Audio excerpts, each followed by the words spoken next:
as transparent as possible. Both of us have jobs, so we're the bosses of people that are watching, but we'll have as much fun as we can. So. Well, that's right. Yeah, we'll get right into it. I mean, we have to talk about the Jett Lawrence and the Jason Anderson. I'm sorry, and this and the that.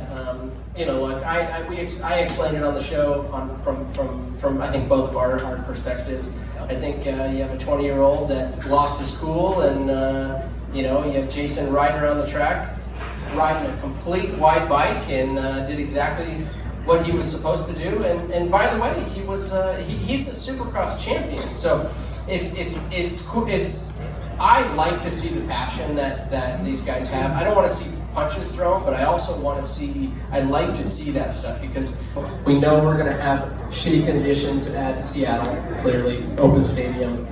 New York could be also not good conditions. Nashville could be shitty. Does Eli still hold the record for the best stat for triple digits? I know he did last year, but this... You gotta say Triple Crown format!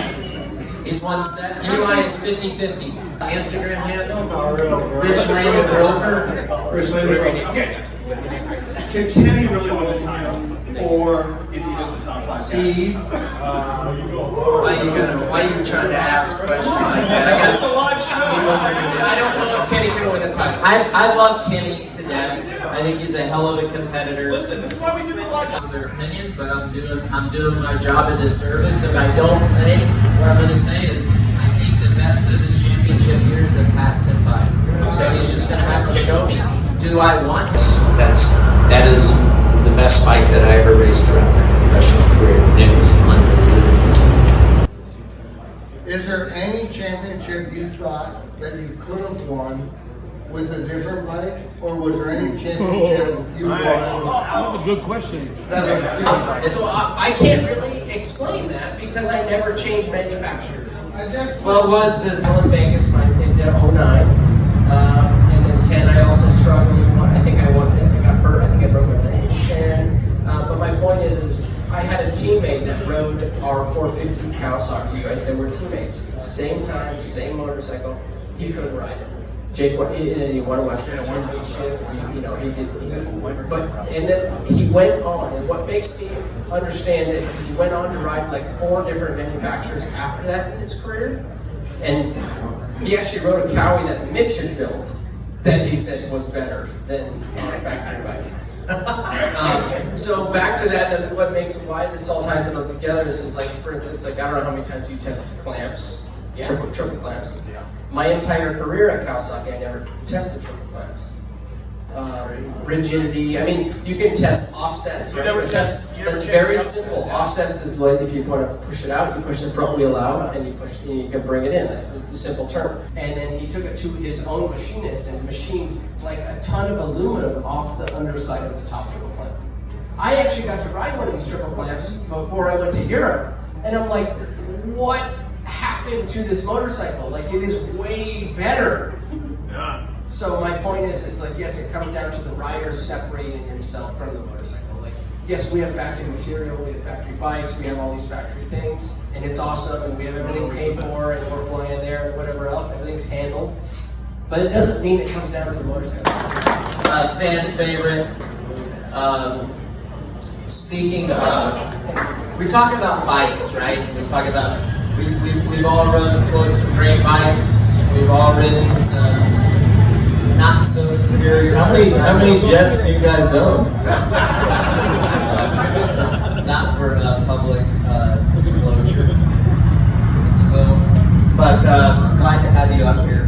Good to be here. Good to be seen. So, you're taking Anderson this weekend. Well, I was just saying, don't leave him out. Well, I'm not leaving. I didn't hear you guys talking about 2 riders that have won 2 titles, but then you were counting Roczen in, who has no titles. Well, because Roczen's shown me a little bit more speed. Well, Anderson's won the title. Yeah. That's all. I'm just defending him. No, I got a bad rap for defending the underdog, but I don't want to go to that anymore. It's not so favorable these days. No, it's not. No. So tell us the story. Like, what was the worst bike that you ever rode? We. Well, my 99 KX 125 sucked. Coors Lights and stuff. We tell the story all the time. I don't drink Coors Light. I don't drink it anymore. I'll drink it even less. But so the '98 Kawasaki chassis, 125 250 was brilliant. We won a bunch of races, all that. It was Point great. and shoot. Oh, Point and the bike shoot, was right? so good. The gas force. That like Really little, hot. that little Oh, yeah. kicker over at Mount Morris. So There's like and then so he's like the superstar. Won a bunch of races in the 125. You want to tell them about when you used to haze me? Oh yeah, that was hold on. And then we got Damon Huffman, who's a two-time. It's from up in your area. Damon Huffman, two-time 125 Supercross champion. So you got Ricky won a couple of motocross titles, Supercross title. Huffman's won a couple of Supercross titles. I was the former 250 champion, but I won a couple of motocross titles, whatever. 96, So we've got 97. like the most badass team going into '99. Where it's awesome. We got and the Kawasaki they deliver us a new bike. And nobody can ride that fucking thing. Let's be honest. Nobody can ride that thing. You can't. They won't go through the whoops. Here we go. You all know I suck going through the whoops anyway. But you got Carmichael and Huffman who are badass. Nobody can ride this thing. We go through Supercross championship. Not a one of us got a podium. Until All finally- 99. you got Huffman, Carmichael, myself, third, second, or first. So I get drunk Thursday night before Vegas because I'm like, hey, You're like, like nothing. You're like, yeah. Pushing away. Well, have you know it? What did I get that Saturday night? I got a third. Got the only podium for the team all year. Just come off of a hangover and non's that. You and Watts were so pissed, and then who was it? Pat? dude, I was so mad. He's riding around. He had this big. I put the fro. throw on. You guys remember? I didn't win the title. I didn't win the race or the title. I had the fro on. Like, man, this is the best night ever. So fast forward. So then a couple weeks later, we go to Glen Helen to you still work once by motocross? Yeah. I went back to the 125 motocross. Yeah. Yeah. You were defending champion. Right? No, I didn't win '98, but I thought you did. '96 and '7. But Oh, 96 and 7. all of a sudden, this bike isn't working right, and the chassis was horrible. Like, Yeah, we're at Glen Helen testing. you remember you made fun of me from where's the race one of the bars? He still does. I would No, never. New Orleans that year. Oh, yeah, you I couldn't came even in ride on the thing. I go over the bars in the semi, and I literally You face laid it planted. on purpose. Dude, it hurt so bad I didn't want to get up. It didn't. You weren't hurt. Dude, I literally laid there for 5 seconds You're until I was telling a dead. lie, dude. You laid there. You're just like Okay. it was agony. So of here's defeat. the point. of the story. And he's experienced the same thing. So then we go through some testing in like May, and all the R&D guys from Japan come over from KHI, and we're testing and we're riding, and it's like, well, you guys told us that the 98 that was awesome, and the 99 that it's the same, and then they say, almost same. Basically, if you've done any professional testing like we've done, almost same. I mean, this shit isn't even close to what you wrote last year, right? Yeah, and so things really unraveled from there. I don't really want to talk about what happened afterwards. I'm just kidding. No, you told the engineer. Go ahead and tell me. So fast forward to 2006. What was the first year of KX 450? 06 maybe.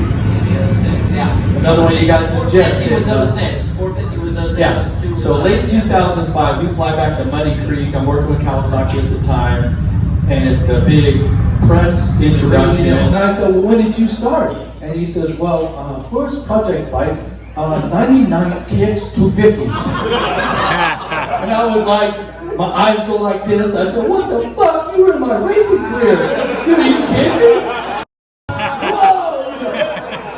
So we had a good time with this. Sorry, I don't know if it offended anybody.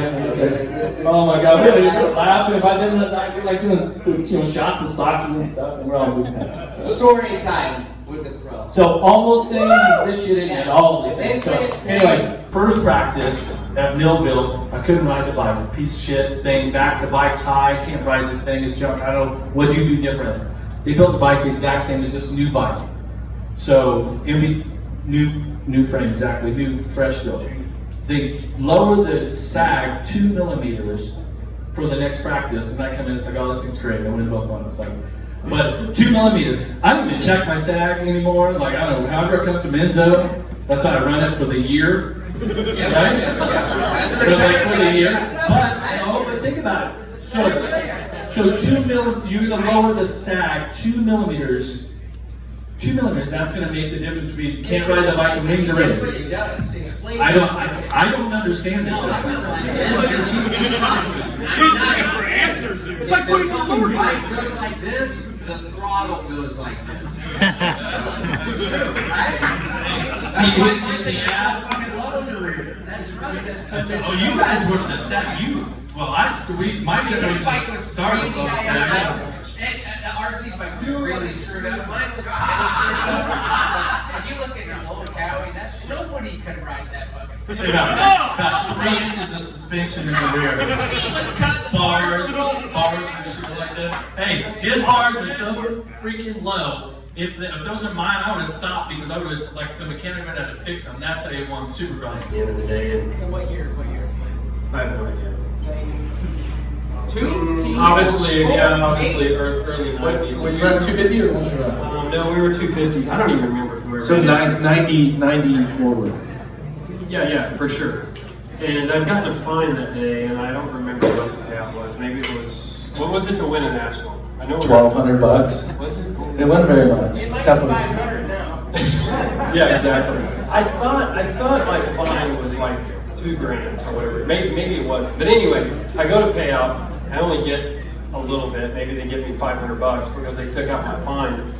And I pushed it back across the table. I go, you might as well keep that because you're going to need. It's going to happen more. So I got a little bit of reserve. That's some credit in the tank. Put it on there for credit. And it made him so mad. And I'm just thinking back to these guys getting these fines now. Obviously, they don't have that option because they're not getting without cash at the track. So No. they can't have any fun with that. Cash. Only a race. I know. So, anyways, that was one story that was pretty good that I remember. And so would you agree, hold on, would you agree that when you're the guy, you want everybody, oh, you gotta ride me fair, Jett. and Jett's like, oh, I'm the guy, you need to like, and Anderson's like, fuck, I got baby diapers and shit to buy, like riding this thing all like, you see what I'm saying? Well, that's what I had said. Like, Jason is a established, 30-year-old. Championship's already in the deal, in the bank. He's got one. It's not a lot, but it's enough to he's an established rider. Like, nobody's gonna move over. Racing for position. He got a little squirrely. But everybody's like squirrely every now and then. Well, it's funny you were saying it earlier, RC, because we were on the flight here, my kids with me back there, and we were talking about the whole thing. And Bartender? Is he the bartender? Is he the one that makes them part-time, like, those yeah. things? He knows how to do it. The mixer and the whole thing. Yeah, we get one of those. But you were talking about the Jett. Oh yeah, the rider. So Jett's position, he's back there. Doesn't really expect him to get out of the way. But and you said it, you're behind a guy for how many? I don't know, 8 laps, whatever it was, and then you pass him, and it's like, where did he go? So now he's held, not necessarily that he should let him by, but he's held him up. Right, he's held him up for 8 laps. Where could he have went? I don't expect him to get out of his way, but don't make the track so wide. When I go by, you're going to Don't do like with that guy would do, sit next to And him. exactly what you said. I've had left riders say that. Well, if you're so much better, I shouldn't be in your way. You should ride right around me. Well, why should I have to race with you? But so anyways, it's so funny how so many years later it's the same thing. It is. No, it's the same. It's the same shit. Just a different year. Hey, listen. Anderson was hogging it up, dude. Oh, he was. There's no. I didn't get to see It that. was because no I- like, dude. But it's like the same thing in car racing. You see it all the time. Here comes Mike LaRocco. Mike and I were not friends. The track was all one line. He didn't get by me. I started like first or second. He started 22nd. And as it would happen, we got together. That's the night that he jumped on me, landed on me, takes his boat down. I get up, kick him in the fucking ribs. Dude, I kick him in the ribs as hard as I can. I don't know where they were. Alpine Stars and like steel on the toe. Right? Get up, go off, right off the track, get into confrontation with his dad, Big Mike. Practically breaks my wrists. I go up to the Yamaha rig. And I'm in there, it's just my mechanic and stuff, and inbox Mike LaRocco. And I was like, shit, this is the night when you're gonna get punched. Like he's gonna knock you out. And he's like, dude, you fucking kicked me. And I'm like, dude, we're not racing. It's not you and I. We're racing McGrath, not you and I. I go, you jumped on me. You practically broke my neck. All these things. So we had like words that night and all that. But it's a simple thing. I'm just riding there really was one line. So I'm riding the line. Seriously, I got to call races. No, I got to race against that asshole. But got to be teammates with this champion. I got to call races with Villopoto. And here's the one thing I will say, is that any one of us on our best day, I wouldn't expect any one of us, like if you go, oh, could you beat that guy? Could you beat Bob Hanna or Rick Johnson or whatever? It's like, no, because on our best day, we were the best. Like nobody could touch us. Yep. And I saw each one of these gentlemen have the most incredible races ever. You know what I mean? Like Houston 90, your first year. No, I'm telling you, it was unbelievable. It was unbelievable. What, Houston? Houston 90. Do you remember that race? Houston 90. Houston 90. Your first year, you were. No, I specifically remember drinking beers with you guys and everything. Is the two fastest riders, and I will say this with great respect because I got Villopoto and Carmichael here. Calm down. The two fastest that I've ever seen in my life, and I don't know, fastest is something that I internalized myself as viewing it. James Stewart and Bradshaw were like, there was just these things you guys would do on the bike that were so just, I don't know, hard to explain. It resonates with me is, I guess, the point I was saying. Well, I appreciate that. I don't remember that particular night. I get asked. I'm not great at stats, and somebody asked me about Houston. I'm like, did you win in Houston? I said, I think I did. And yeah, you won there 4 times. So I'm trying to. Oh yeah. I had good success in Houston and those places, but no, I appreciate the compliments, and it's cool to be up here with all you guys. I don't need to do a lot of asking, but One of your races, even when you talked about what.